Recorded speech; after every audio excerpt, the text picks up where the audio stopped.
भगवान शिव से माता पार्वती ने कहा कि मेरा हिमाचल में मन नहीं लग रहा, अपने साथ मुझे ले चलिए। आपसे विवाह होने के बाद भी मुझे अपने पिता के घर ही रहना पड़ता है। यहाँ रहना मुझे बिल्कुल अच्छा नहीं लग रहा है। सभी लड़कियां शादी के बाद अपने पति के घर पर ही रहती हैं। ये सब सुनकर भगवान शिव ने माता पार्वती की बात को स्वीकार कर लिया और वे उन्हें अपने साथ ले आए। लेकिन शिव जी कैलाश पर्वत नहीं गए, उन्हें लेकर काशी आए और यहीं विराजमान हो गए भगवान विश्वेश्वर और माता गौरी के रूप में। तो आइए जानते हैं मोक्ष नगरी काशी और बाबा विश्वनाथ से जुड़ी इन 7 रहस्यमयी बातों को। सबसे पहला, धार्मिक मान्यता के अनुसार काशी नगरी भगवान शिव के त्रिशूल पर टिका हुआ है, जिसके प्रभाव से प्रलय के समय भी इस नगरी का विनाश नहीं होगा। ये भी माना जाता है कि जब पृथ्वी का निर्माण हुआ तो सूर्य की पहली किरण काशी पर ही पड़ी थी।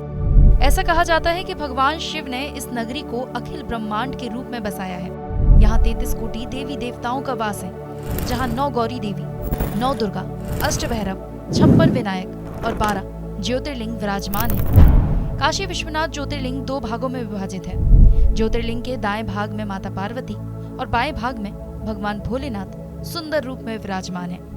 काशी विश्वनाथ का मंदिर भगवान शिव का सबसे प्रिय है।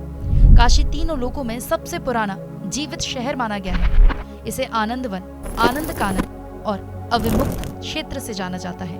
कहते हैं जो कोई भी शिव भक्त बाबा विश्वनाथ ज्योतिर्लिंग का स्पर्श पूजन करता है, उसको राजसूय यज्ञ का पुण्य फल मिलता है। यहाँ की पवित्र नदी गंगा में स्नान करके काशी विश्वनाथ मंदिर में दर्शन करने से मोक्ष की प्राप्ति होती है।